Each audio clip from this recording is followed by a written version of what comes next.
सर्व मंगल मांगल्ये शिवे सर्वार्थ साधिके शरण्ये त्र्यंबके गौरी नारायणी नमस्तुते।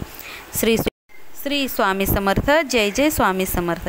यंदा 3 ऑक्टोबर ते 12 ऑक्टोबर या काळात नवरात्री आहे। या 9 दिवसाच्या काळात आपल्याला कुलदेवीची कुलाचार आणि तिचा मानसन्मान हा करायचा असतो।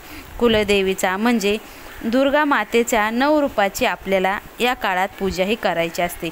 नवरात्री हे व्रत अगदी सण म्हणूनच आपण साजरे करतो। विजयादशमी हा सण 3.5 मुहूर्तापैकी एक मानला जातो। पहिल्याच दिवशी गुरुवार घटस्थापनेचा दिवस आहे। त्या दिवशी आपल्या सर्व रूढी परंपरा चालीरीती कुलाचार याच्यानुसार आपल्याला मातीचा घट हा बसवून घ्यायचा असतो। घट बसवताना घटाला आपल्याला नाणं सुपारी पान लावून घटाला लाल रंगाचा किंवा पांढऱ्या रंगाचा आपल्याला रक्षासूत्र हे बांधायचं असतं। घटाखाली माती ठेवून त्यामध्ये 9 प्रकारचे धान्य आपल्याला पेरायचे असते। परंतु तुमच्याकडे जशी पद्धत असेल तशी तुम्ही घट हे बसवू शकता। आपल्या कुलदेवीचं रूप म्हणून आपल्याला मंगल कलशाची स्थापना करायची असते। मंगल कलश जर तुम्ही कायमस्वरूपी तुमच्या घरात ठेवत असाल तर कलशातील पाणी आपल्याला घटस्थापने दिवशी बदलायचं असतं आणि नंतर दुसरं पाणी स्वच्छ आपल्याला त्याच्यामध्ये नवीन पाणी हे टाकून घ्यायचं असतं।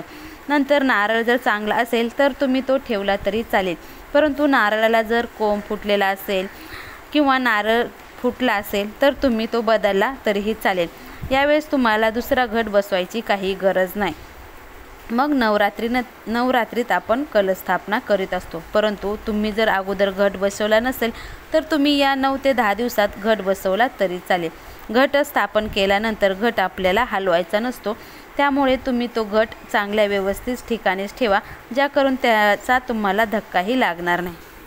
नवरात्रीच्या दिवशी पहिल्याच दिवशी आपली खूप अशी गोंधळ गडबड होतं, त्यामुळे तुम्ही नवरात्री येण्या अगोदर 4-5 दिवस अगोदर तुम्ही त्या गोष्टीचं नियोजन करा।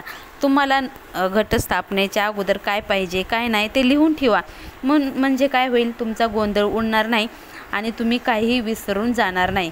त्यामुळे नवरात्री येण्या अगोदर काही गोष्टी तुम्ही नक्कीच लिहून ठेवा। आता आपल्याला माती घ्यायची, माती आणताना त्या मातीचा चिखल होणार नाही अशा प्रकारे तुम्ही माती आणा। काही जणांचं काय होतं, घटातील धान्य हे उगवत नाही किंवा उगवलं तर त्यांना नुसते मोड येतात आणि मोड आले तर ते मोड पिवळे पडतात आणि आपल्याला वाटतं की देवीचा कोप झालाय आणि काहीतरी अपशकुन नक्कीच होणार आहे, पण तसं नसतं। तुम्ही काही तर्क वितर्क लावता आणि माझं काय चुकलं देवीचा कोप झाला असं म्हणता, परंतु हे फार चुकीचं आहे। ह्याने काही होत नाही, कारण आपल्या थोड्याशा चुकीच्या पद्धतीमुळं घटातील कोंब हे पिवळे पडत असतात। त्यामुळं काय करायचं, आपण धान्य आणताना ते चांगल्या प्रतीचं घ्या, चाळून नीट स्वच्छ करून धान्य तुम्ही घ्या, जेणेकरून जे आतून पोकळ धान्य असतं ते उगवत नाही। त्यामुळे धान्य हे तुम्ही उच्च प्रतीचं घ्या।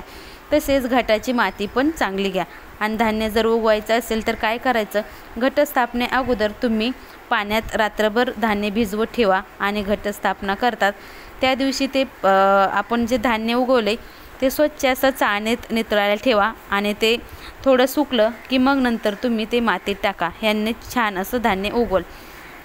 तर घटाला आपल्याला सारखं पाणी घालायचं नाही। घटाला जर सारखं पाणी घातलं तर घटातील ते पाणी मातीवर येतं आणि माती खाली येते। त्यामुळं काय करायचं, थोडं थोडंच आपल्याला घटात पाणी टाकायचं। काही ठिकाणी तर काय करतात, एकाच दिवशी घटात पाणी टाकतात, नंतर पाणी टाकत नाही, कारण घटातील ओलाव्यामुळं ते धान्य उगवतं। स्थापने दिवशी आपल्या घरातील देवी देवतेची नागवेलीच्या पानावर पूजा करतात।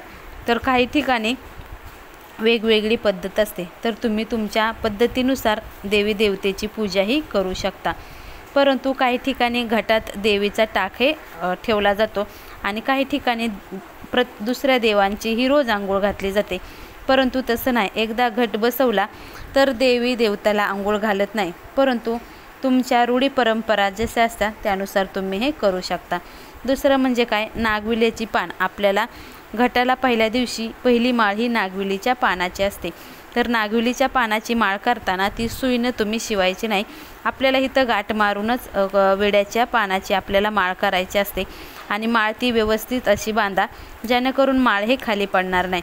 त्यामुळे घट तुम्ही व्यवस्थित अशा ठिकाणी ठेवा ज्या करून घटाला आपल्याला सारखी हलवायची गरज नाही. देवीला आपल्याला सुईने फुलं ओवळली तो हार आपल्याला चालतो, मात्र घटाला तुम्ही कधीही सुईचा वापर करू नका. ह्या गोष्टी तुम्ही नक्की लक्षात ठेवा. आणि देवीला आपण जी रोज फुले वाहतो ते जर तुम्ही नाही उचलली तरी चालतील, कारण फुलं उचलताना आपल्याला देवीला हात लागतो, कारण देवी त्या दिवशी निद्रेत असते. त्यामुळे तुम्ही देवीची फुले उचलली किंवा नाही उचलली तरी चालेल. फक्त काळजी एवढी घ्या, देवीला त्याच्यावरून कुठलीही इजा होणार नाही. नंतर म्हणजे नवरात्रीत अखंड दिवा लावण्याची पद्धत असते. तर अखंड दिवा लावताना आपण यावेळेस मोठ्या आकाराचा दिवा घ्या, कारण दिव्याची एकदा वात लावली तर ती बदलता येत नाही. त्यामुळं दिवा लावल्यावर तो हलणार नाही किंवा त्याची जागाही बदलायची नसते. त्यामुळे व्यवस्थित एका ठिकाणी दिवा लावून घ्या. दिव्यात भरपूर तेल बसला असा दिवा लावा. दिव्याची वात ही मोठी असते, त्यामुळे तुम्ही मोठाच दिवा बदला. तर नंतर म्हणजे नवरात्रीत उपवास करावा का, देवीला उपवासाचे नैवेद्य दाखवावे का? तर हो, देवीला नवरात्रीत तुम्ही उठता बसता उपवास केला तरीही चालेल. देवीला तुम्ही उपवासाचे पदार्थ दाखवले तरीही चालेल, कारण उपवास हा नराला असतो. नर म्हणजे माणूस, माणसाला उपवास असतो, देवाला उपवास नसतो.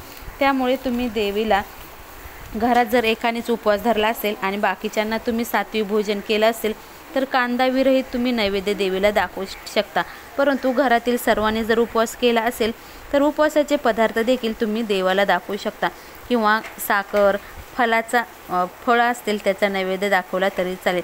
काही ठिकाणी हे कोरडे पदार्थ देवीला उपवासाला दाखवले जातात, कारण कोरड्या पदार्थामध्ये कुठलंही विटाळ सुतक नसतं, म्हणून कोरडे पदार्थ दाखवण्याची ही पद्धत आहे. तर पाणी घालताना अगोदरच सांगितले, तुम्ही पाणी हे घटाला थोडं थोडं घाला. काही ठिकाणी तर पाणी घालतच नाही. तर दुसरं म्हणजे तुम्ही घटाला दुसरी माळ असेल तर माळेच्या बद्दल तुम्ही कुठल्याही ऋतुमानानुसार कुठली फुलं भेटतात त्यानुसार तुम्ही माळ घातली तरीही चालेल. नंतर काय, उपवास अगोदर सांगितलं, तुम्ही उठता बसता उपवास केला तरीही चालेल. उठता बसता म्हणजे काय, घटस्थापना असेल त्या दिवशी तुम्ही उपवास करायचा, आणि दसऱ्याच्या अगोदर तुम्ही लास्ट म्हणजे शेवटचा उपवास असतो तो म्हणजे उठता बसता उपवास.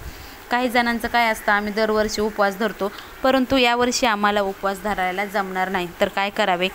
तर त्यांनी नाही धरला तरीही चालेल, कारण काहींना खूप त्रास असतो, काहींना डायबिटीज असते, काहींना पित्ताचा त्रास होतो. वयामानानुसार माणसाचं शरीर हे जीर्ण होतं, त्यामुळे त्यांना उपवास धरणे शक्य नसते, आणि उपवासाचे पदार्थ खाल्ले तर त्यांना हे जमत नाही.